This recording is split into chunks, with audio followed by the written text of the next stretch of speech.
Fala galera, está começando mais um Podcaverna e hoje um Podcaverna diferente e muito legal. Assim, eu estou muito feliz, inclusive, porque a gente está quebrando dois paradigmas aqui. O primeiro paradigma é que eu estou enrolando a Lisane para trazer ela aqui no Podcaverna. Tem muito tempo, né? Tem alguma... Estou te enrolando muito. E, finalmente... Não, mas eu enrolei também. Enrolação mútua, né? Eu enrolei também. Assim, a gente conseguiu trazer a Lisane. A Lisane é da Hostnet. Então, todos os vídeos que você assiste aí, em que eu falo do nosso parceiro Hostnet, eu conheci a Lisane da Hostnet, mas a Lisane tem muito mais do que coisa só de Hostnet para falar com a gente. E o segundo paradigma é o seguinte: eu quero fazer essa introdução porque ela é importante para o público aqui que segue o Podcaverna. A gente fala muito aqui no Podcaverna sobre cultura, né? A gente fala muito sobre música, a gente fala muito sobre bandas que a gente gosta bastante, histórias legais, né? Referentes a bandas que a gente curte. A gente fala de livros, a gente fala de um monte de coisa. E hoje a gente vai falar sobre uma expressão cultural brasileira que eu não teria capacidade de falar sobre isso, por isso eu trouxe a Lisane aqui, porque a Lisane conhece o assunto. A gente vai falar de samba e da importância que o samba tem na cultura da gente. E mesmo que você não ouça samba, mesmo que não seja a sua praia, eu te peço assim, um pouco de cabeça aberta. Por quê? Porque eu faço uma analogia de que as origens do samba no Brasil são muito parecidas com as origens do rock nos Estados Unidos, né? As motivações, quem trouxe isso. Então a gente vai conversar um pouquinho sobre isso. Fica aqui com a gente, porque prometo para você que o papo vai ser muito legal. Seja bem-vindo, minha querida. Muito obrigada. A responsabilidade vir aqui no Podcaverna e falar de samba também, que é um assunto muito rico. Deu uma apreensão quando a gente começou a fazer a pauta, começou a estudar o assunto, mas a gente vai desmembrando para poder falar sobre tudo de uma forma interessante e organizada. Isso aí. E aí é aquela surpresa, né? Porque eu, quando conheci a Lisane, eu conheci lá na Hostnet e a gente teve aquela experiência corporativa, né? Tá num lugar, né, onde você, olha, aqui é Hostnet, olha, aqui a gente faz isso, aqui a gente faz aquilo outro e tal. E a gente, enfim, né, não sabe das paixões que a pessoa tem na sua vida íntima. E aí, de repente, eu descobri que a Lisane é uma pessoa apaixonada pelo samba. Eu falei, não, peraí, eu preciso de paixão aqui para a gente falar do assunto, mas não só com a parte de conhecimento e tal, mas também com o amor que a pessoa tem para aquilo. Sim, eu sou apaixonada pelo samba, desde criança, introduzida pela minha família, pelo meu pai, e só vai aumentando. Eu acho que assim como é pelo rock também, né? Sim, sim. E quanto mais você vai conhecendo, mais você vai se envolvendo, vai se apaixonando pelo ritmo. Vamos começar então o nosso papo aqui. Pelo que eu conheço, e que não é muita coisa, mas é um assunto como me interessa, eu estou sempre revisitando ele. O rock, ele vem do blues. E o blues, ele vem dos spirituals, que são aqueles cantos, aqueles lamentos das pessoas escravizadas nos plantations norte-americanos, que utilizavam aquilo como uma válvula de escape, como uma oração cantada, né? E isso, no decorrer do tempo, foi dando em outras coisas, né? E essas coisas foram o blues. E o blues é o pai do rock, né? E a mãe do rock é a Sister Rosetta Tarp. Eu estou deixando um cardzinho para você assistir esse vídeo aí, que é sensacional essa história. E eu vejo que o samba tem essa origem parecida. Então conta pra gente assim, como é que é? O samba não surgiu como a gente tem hoje, uma indústria do samba, com as escolas de samba organizadas. O samba também tem origem africana, né? Foi trazido para o Brasil com as pessoas que foram escravizadas, as pessoas africanas. Então ele tem muitas referências de Angola, do Congo. Também era uma manifestação, né, da cultura, das festas, das religiões de matriz africana. As rodas de samba, elas são derivadas de um estilo de dança que eles chamam de umbigada, né, que é uma roda onde as pessoas cantam, e tem uma pessoa no centro cantando e dançando, e aí ela chama outra para entrar na roda no lugar dela, aí tem a umbigada, né? Então ele também tem muito dessas manifestações culturais, esse canto, né, do extravasar, né? Que era a válvula de escape deles, válvula né? de escape. Que eram pessoas que estavam ali numa situação de privação de liberdade, tendo que trabalhar compulsoriamente, né?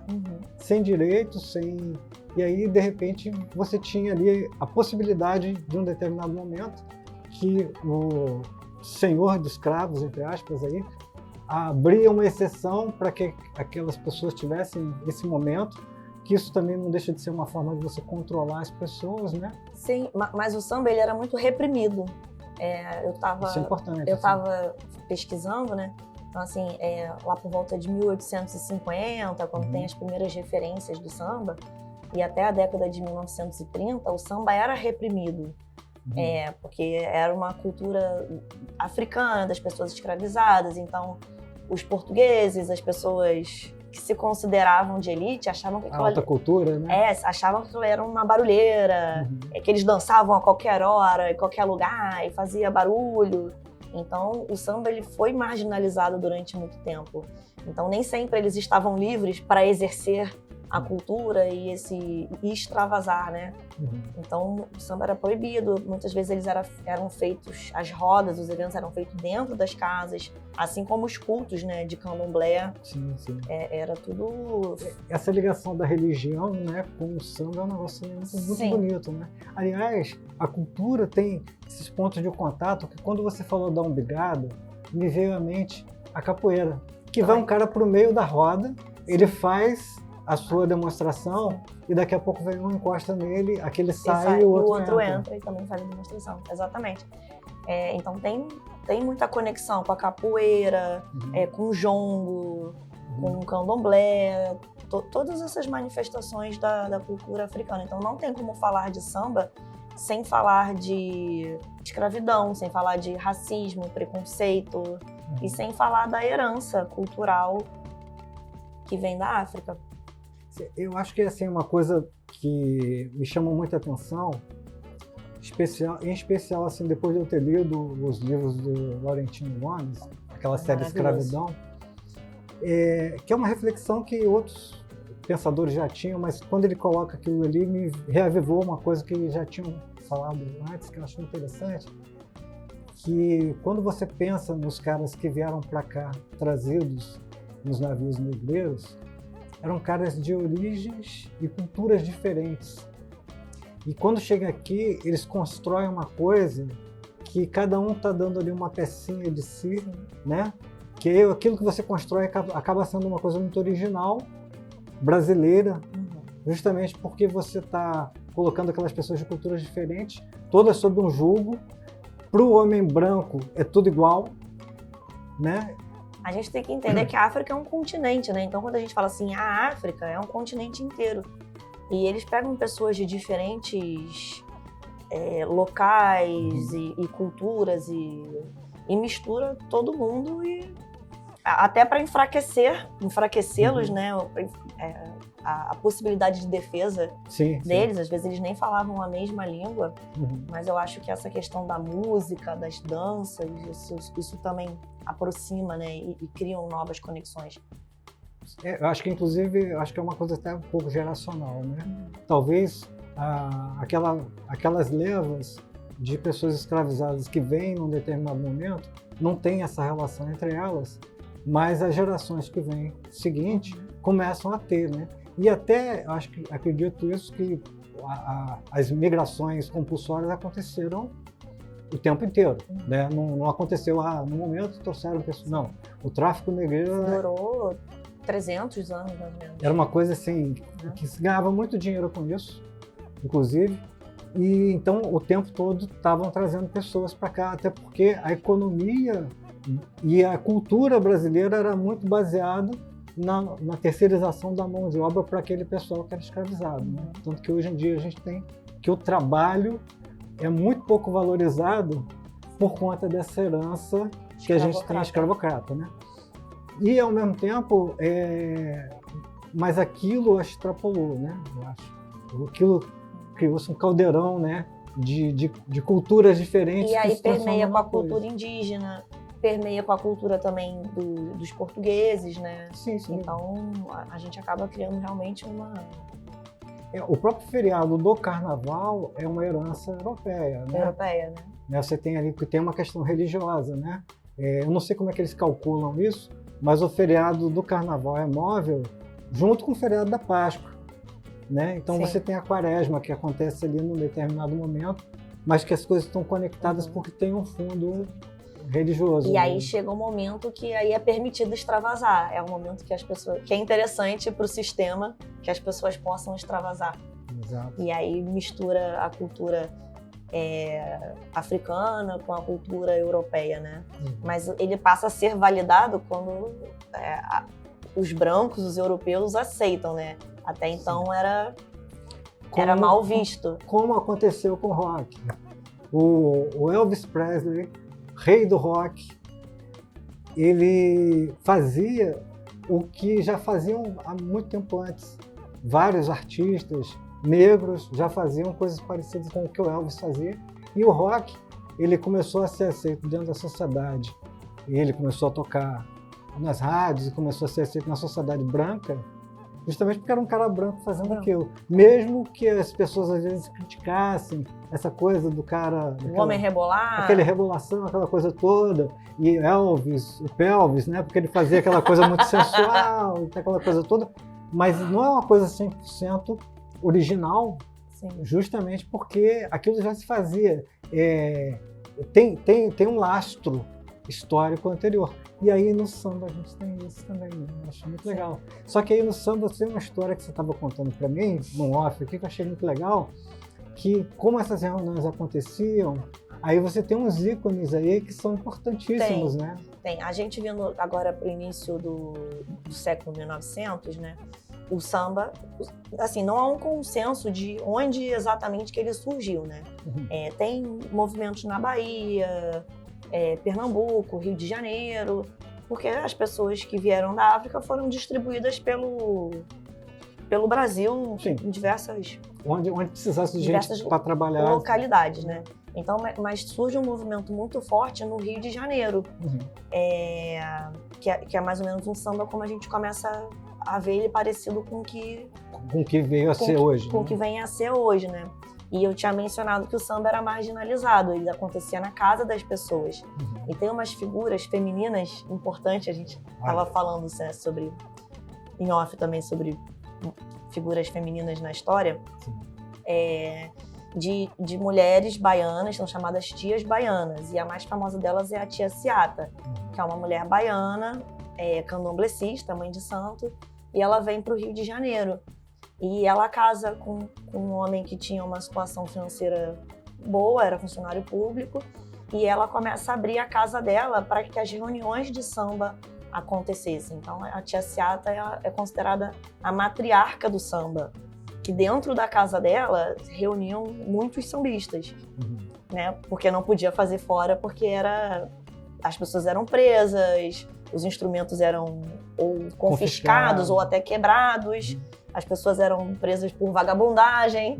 Então isso é mais ou menos no 1920, 1900, nessa época. E você vê, às vezes, ou em programas em que você reúne esses bambas do samba, sempre reverenciando a figura de Tia Ciata, A figura de Tia Ciata. E sambas enredo e também que fazem referência a ela. Né? Sim, né? A casa da Tia Ciata, ela era na região portuária, a região conhecida como a Pequena África, ali na Praça 11. E foi ali também onde surgiu a primeira escola de samba, né? Que atualmente é a Estácio de Sá, mas que ela surgiu com o nome de Deixa Eu Falar. Então era nessa época. Então na casa da Tia Ciata frequentavam compositores como Hilário Jovino Ferreira, o Donga, Senhor, João da Baiana. E o Donga, né, que foi o autor do primeiro samba gravado numa rádio. Essa história é sensacional. Essa história né? Pelo telefone. Né? Pelo telefone. E fala dessa repressão policial, né? Porque o samba fala... Chefe de polícia o chefe da polícia, pelo telefone, mandou avisar que lá na Carioca tem uma roleta para se jogar, né? Falando da repressão policial ao jogo, né? Aos jogos de azar, né? Então foi o primeiro samba gravado por uma rádio. Olha que interessante, né?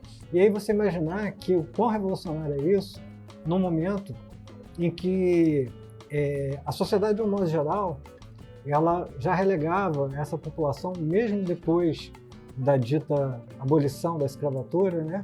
Um papel assinado não muda as mentalidades, né? Sim. Então, e aí você ter uma cultura surgida disso e uma rádio abrindo espaço para tocar, isso é muito revolucionário. Sim, né? uma música marginalizada, né? Uma música que era mal vista, era um barulheiro, era bagunça, era uma baderna. Aí eu não posso deixar de fazer uma correlação, porque tem um pagode que como é que liga pro meu celular, parece que é um descendente do pelo telefone. Pelo telefone, né? Tem um pagodinho. Se você sentir saudades, liga pro meu celular. Ah, tá vendo? Eu acho que isso é da década de 90, isso. Na Pagode década de 90 o pagode floresceu, né? Mas a gente vai falar sobre isso também lá na Isso, né? frente, Um abraço aí pro meu queridão Charles André, ex-vocalista dos Morenos aí, que tem mais de 200 pagodes aí, compostos e gravados aí. Então, todo o meu respeito a ele. Os compositores são muito importantes nesse movimento do samba, porque tem o artista, que é o intérprete, mas nem sempre o artista, ele compõe, ou compõe no volume que ele precisa, né, de ter músicas de trabalho. Então, assim, os compositores, eles são figuras muito importantes dentro desse movimento. A gente tem que entender o samba não só como um estilo musical. O samba é um movimento da cultura negra, é um movimento social, né? Onde as pessoas pobres, pretas e periféricas, né, elas assumem um protagonismo, elas lucram com aquilo, né? Porque os sambas também, eles são, até hoje em dia, né? É uma produção. Eles são fonte de renda, tanto do músico, quanto das pessoas que estão vendendo a bebida, do cara que está colocando o som. Então aquilo ali movimenta também a sociedade, né? O próprio carnaval carioca, isso já num processo de evolução disso, é uma indústria absurda, é uma indústria, né? porque as pessoas, elas às vezes minimizam a questão da música. Eu gosto dessa música, eu não gosto dessa música. É uma bagunça, não é uma bagunça. Elas podem abrir um pouco a perspectiva e entender isso como uma manifestação cultural, um movimento de resistência da cultura africana, um movimento econômico. Sim, né? sim. E que dá autonomia para essas sociedades. Importância, autonomia, prestígio, né? E uma coisa que eu acho que é muito interessante é o fato de isso ser uma coisa que acontece de baixo para cima. Sim. Não é um movimento cultural artificializado, criado, falou assim, agora vai ser isso aqui. Não. Não. E a indústria fonográfica, quando ela vê que aquilo ali deu certo, ela se aproveita, ela cria um produto. Ela se apropria, né? Ela se apropria. Como sempre faz. Você vê que o movimento hippie tem um momento em que os hippies, eles queimam a indumentária deles, essa coisa toda, eu não quero mais ser hippie, porque a indústria cultural começou a criar a moda hippie, começou a criar um monte de coisa, e o hippie era completamente contra o mercado. Sim. Né? E isso, a ideologia do movimento foi subvertida, né, por essa coisa. E essa coisa de surgir, né, espontânea, de uma coisa cultural, que juntou um monte de coisa, e ao mesmo tempo, mesmo com a marginalização, tem a resistência. Isso é legal demais, né? Eu sou apaixonada pelo samba, pela música, e eu também sou apaixonada por história. Então eu acho que não tem como falar de samba sem falar de história. Sim. Então, dá uma dica pra gente aí, que eu sei que você trouxe uma dica aí, que tô então, aqui de olho nela. Eu comentei com uma amiga que eu ia gravar o podcast sobre samba, e ela me emprestou esse livro, né? Olha, chama-se Samba e Identidade Nacional, tem um subtítulo, né? Das Origens à Era Vargas, Magno Bissoli Siqueira. Eu comecei a folhear ele ontem, eu tô achando ele bem legal. Não deu tempo de avançar muito, mas esse cara aqui é um especialista no samba. Então, a pessoa que gostou e que está interessada em se aprofundar mais, aqui é um trabalho de pesquisa. Ele cita diversos autores que já fizeram pesquisas sobre samba. Então, aqui você vai encontrar um material bem rico, né? Então, eu estou deixando aqui, ó, na descrição do vídeo um linkzinho para esse livro aqui. E, enfim, aí se você quiser apoiar o canal, você comprando por esse linkzinho, você vai pagar exatamente o mesmo preço se você for comprar lá direto, só que aí rola aqui uma comissãozinha aqui pro canal. Então ajude a pagar a gasolina do Rafa, né, Rafa? E, cara, assim, é muito interessante quando você vê também que hoje tem uma produção preocupada em resgatar essas histórias e fazer documentários, fazer livros, né, resgatar essa história, que tem um monte de personagens aí que foram perdidos, alguns deles até em definitivo, porque muito disso vinha de uma história oral, do momento em que aquele pessoal estava marginalizado e a história oficial não estava registrando aquilo, né? E sem contar com documentos apagados sobre a escravidão. Então, assim, tem algumas coisas que a gente consegue, que os pesquisadores conseguem recuperar, né? Mas tem muito documento que foi... Aí eu vou fazer uma correlação. Recentemente a gente fez um vídeo aqui falando do livro do nosso amigo Tiago, que é Era Uma Vez no Contestado. E esse livro é um romance histórico, então é uma ficção, só que ele se passa dentro de uma história real, que é a Guerra do Contestado. E a gente aprende no colégio que todas as transições no Brasil, elas foram pacíficas. Olha, assinou a Lei Áurea, ficou todo mundo feliz. Olha, proclamou-se a República. Olha, proclamou-se a Independência aqui. E a pessoa não soma 2 mais 2, que aquele cara que proclamou a Independência, quando ele voltou para Portugal, ele foi coroado rei Dom Pedro IV. Se ele ainda era herdeiro do reino de Portugal, esse cara não tinha todos os interesses focados aqui numa autonomia brasileira. Se você pegar a história da humanidade, nada foi pacífico. A história da humanidade, ela é violenta, né? Mas aí a gente tem sempre uma coisa de estudar a história brasileira e falar, nós somos diferentes. Não, é que a gente foi enganado. Né? Muito. A gente foi enganado. E quando você citou o Laurentino, né? Gomes, que é autor do 1808, 1822, 1889 e os 3 volumes do Escravidão. Eu acho que esse jornalista ele faz um trabalho muito legal de uma releitura da história do Brasil, da história portuguesa e da história da escravidão, né? Pra gente parar de enganar as crianças na escola. Verdade. Bom, olha só, eu queria demais te agradecer por você ter vindo aqui, debaixo de chuva. Vocês não estão vendo aqui não, mas caiu um temporal. A gente pegou chuva, o Rafa pegou trânsito pra caramba e tal, mas foi super legal. Foi ótimo. E aí uma coisa que todo mundo precisa saber, esse é o primeiro de um monte de outros vídeos que a gente vai fazer com a Lisane aqui. Então deixa aqui nos comentários, tá? Perguntas, coisas que você quer, sugestões de pautas, que a gente vai desenvolver outros assuntos aí, beleza? E os outros vídeos do Pod Caverna continuam também, então a gente não está substituindo os conteúdos, a gente está agregando para fazer com que a gente converse sobre cultura de uma forma mais ampliada. Pod Caverna é cultura, né? Não é só um estilo, cultura. Não, é cultura. E essas reflexões têm muito a ver com o que a gente faz aqui. Eu criei o Pod Caverna por 2 motivos básicos. Um deles é para me divertir e o outro é para aprender. Então, olha que oportunidade legal que eu estou tendo hoje de aprender um monte de coisa que eu não sabia e que está se abrindo um universo para aprender uma série de outras coisas.